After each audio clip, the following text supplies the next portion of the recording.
Hi ನಮಸ್ಕಾರ. ಚನ್ನಪಟ್ಟಣ ತಾಲೂಕು ವಿರೂಪಾಕ್ಷಪುರ ಹೋಬಳಿ ಕೋಡಂಬಳ್ಳಿ ಗ್ರಾಮದಲ್ಲಿರುವ ಮಂಜೂರ್ ಪಾಷಾ ನಾನು. ಸರ್ ಇದು ಗಾಡಿ ಬಂದು TVS 50 ಇದಕ್ಕೆ ಡಬಲ್ ಇಂಜಿನ್ ಕುಂಡ್ರಿಸಿದ್ದೀನಿ. ಇದು ಕುಂಡ್ರಿಸಿನು 7 ವರ್ಷ ಆಯ್ತು. ಇದು ಬರೋದು ಸಿಂಗಲ್ ಇಂಜಿನ್ TVS 50. ನಾನು ಡಬಲ್ ಇಂಜಿನ್ ಮಾಡಿದ್ದೀನಿ. ಇಲ್ಲಿ ನೋಡಿ ಸರ್. ಸರ್ ಇದಕ್ಕೆ 3 ದಿನ ತಲೆ ಕೆಡಿಸ್ಕೊಂಡು ಬೆಡ್ ಆಲ್ಟರ್ ಮಾಡಿದ್ದೀನಿ ಸರ್. ಬೆಡ್ಡಿಂಗ್ ಆಲ್ಟರ್ ಮಾಡಕ್ಕೆ ಕುಂಡ್ರಿಸಕ್ಕೆ 3 ದಿನ ಮೆಂಡಿಗೆ ಕೆಲಸ ಕೊಟ್ಟಿದ್ದೀನಿ ನಾನು. ಇನ್ನೊಂದು ಪೆಟ್ಲೆಕ್ಸ್ ಅಲ್ಲಿ ಇದು ಸೆಲ್ಫ್ ಗಾಡಿ ಮಾಡಿದ್ದೀನಿ. ಇದಕ್ಕೆ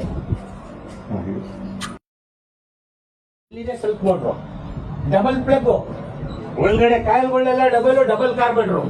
ಆಡಿಸ್ 350 ಹೇಗಿದೆ ಅದೇ ರೀತಿ ಮಾಡಿದ್ದೀನಿ. ರಾಯಲ್ ಎನ್ಫೀಲ್ಡ್ ಇಲ್ಲಿದೆ ನೋಡಿ ಸರ್. ರಾಯಲ್ ಎನ್ಫೀಲ್ಡ್ 4 ಇದು ನೋಡಕ್ ನಮ್ಗೆ ಫಾರಕ್ ಚೆನ್ನಾಗಿ ಕಾಣ್ತು. ನಾನು ಕುದಿಸಿದ್ದೀನಿ. ಇಲ್ಲಿ ನೋಡಿ ಸರ್, ಡಬಲ್ ಸೈಲೆನ್ಸರ್. ಇಲ್ಲಿ ನೋಡಿ ಸರ್, ಈ ಗಾಡಿ ಬಹಳ ಬೇಗ ರೆಡಿ ಮಾಡಿ ನಾನು ಟ್ರಯಲ್ ಕೊಡ್ತೀನಿ ಸರ್. 1 ಇಂಜಿನ್ಗೆ 1 exhaust, 1 ಇಂಜಿನ್ಗೆ 1 carbon. RD 350 ತರಾನೇ ಶಾಫ್ಟ್ ಮಾಡಿದ್ದೀನಿ ಸರ್. RD ಇಂಜಿನ್ ನಲ್ಲಿ ಯಾವ ರೀತಿ ಬರುತ್ತೆ ಕ್ರಾಂಕ್ ಶಾಫ್ಟ್, ಆ ರೀತಿ ಮಾಡಿಕೊಂಡಿರಿಸಿದ್ದೀನಿ ಸರ್ ಒಳಗಡೆ. ಎಲ್ಲ ಇದು ಯೂಟ್ಯೂಬ್ ಅದು ಇದು ಏನು ಇರ್ಲಿಲ್ಲ ಸರ್. ಇದೆಲ್ಲ ಇವಾಗ ಬಂದಿರೋದು. ಅವಾಗ ಇದ್ದಿದ್ರೆ ನಾನು ಆವಾಗ್ಲೇ ಫಾರ್ಮ್ ಆಗಿರುವ TVS ಕಂಪನಿಗೆ ನಾನು ಗಾಡಿ ಕಳ್ಸಕ್ಕೋಸ್ಕರನೇ ಇದು ಮಾಡಿದೆ. ಅವಾಗ ಕಳ್ಸಕ್ ಆಗಿಲ್ಲ. ಇನ್ ಮುಂದೆ ನೋಡೋಣ, ಈ ಗಾಡಿ ತಿರ್ಗಾ ನಾನು ಎತ್ತಿದ್ದೀನಿ. ಈ ಗಾಡಿ ರೆಡಿ ಮಾಡಿ ಕಂಪನಿ ಕಳ್ಸ್ಬೇಕು ಅನ್ನೋದು ಒಂದು ಆಸೆ ಇದೆ ಸರ್. Okay, super.